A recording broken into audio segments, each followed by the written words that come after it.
کہ مسلمانوں کے بہادر بادشاہ کے نام سے جانے جاتے ہیں، ان کی مجلس کا صدر اعظم تھا۔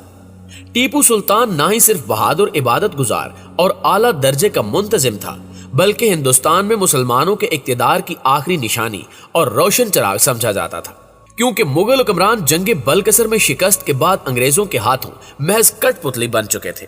ٹیپو کو فرانسیسیوں کی حمایت حاصل تھی اور وہ انگریزوں کے توسیع پسندانہ عزائم کے راستے میں سب سے بڑی رکاوٹ تھا۔ مکمل جنگی تیاریوں اور سازشوں کا جال پھیلانے کے بعد انگریزوں نے جنرل ہیرس کی سربراہی میں میسور پر حملہ کر دیا۔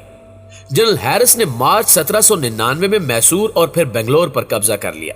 اس کی فوج میں 60,000 بیل اور بہت سے ہاتھی تھے۔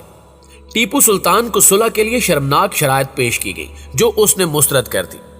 اپریل کے اواخر میں سرنگا پٹم کے قلعے کے باہر انگریزوں نے توپیں نصب کر دی اور گولہ باری شروع کر دی۔ یہ سلسلہ 3 مئی تک جاری رہا۔ آخر کار قلعے کی فضیل میں ایک شگاف پڑ گیا۔ ناظرین گرامی، میر صادق جو کہ پہلے سے انگریزوں کو آمادہ کر چکا تھا، اس کے کہنے پر 4 مئی کو انگریزوں نے حملہ کر دیا اور ٹیپو سلطان کے قلعے کو گھیرے میں لینے لگے۔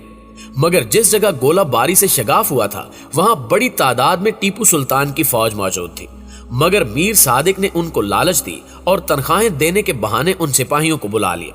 چنانچہ انگریز فوج موقع کا فائدہ اٹھاتے ہوئے قلعے میں داخل ہو گئی۔ جب ٹیپو سلطان کو خبر ملی کہ انگریز قلعے میں داخل ہو چکے ہیں تو وہ بے ساختہ دوڑے اور اپنی افواج کو اکٹھا کرنے کی کوشش کی، مگر اب بہت دیر ہو چکی تھی۔ ان کے سپاہیوں کی قوت کمزور ہو چکی تھی، تو ٹیپو سلطان خود گھوڑے پر سوار ہوئے اور قلعے کے ایک دروازے کی طرف بڑھنے کی کوشش کی، مگر میر صادق نے وہ دروازہ پہلے ہی بند کروا دیا تھا تاکہ ٹیپو سلطان باہر نہ جا سکے۔ مگر ٹیپو سلطان کے کچھ سپاہی جو ان سے وفاداری کرتے تھے یہ معاملہ جان گئے۔ میر صادق کو غدار قرار دیتے ہوئے اسے وہیں پر قتل کر دیا اور ٹیپو سلطان انگریزوں کے خلاف لڑتے لڑتے شہید ہو گئے۔ اس پوری غداری میں میر صادق کے ساتھ میر غلام علی، میر قمر الدین، میر قاسم علی اور ایک ہندو پورنیا بھی شامل تھا۔ شہادت کے وقت ٹیپو سلطان نے ایک تاریخی جملہ کہا کہ شیر کی ایک دن کی زندگی گیدڑ کی 1000 سالہ زندگی سے بہتر ہے، اور وہ شہید ہو گئے۔ یوں میر جعفر اور میر صادق عبرت کی علامت بن کر تاریخ میں ہمیشہ کے لیے محفوظ ہو گئے۔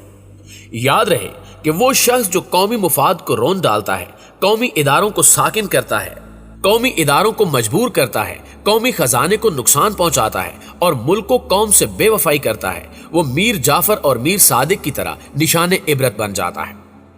ناظرین گرامی، آپ کو یہ بھی بتاتے چلیں کہ دنیا کا سب سے بڑا غدار آندرے ویلاسوف کو مانا جاتا ہے۔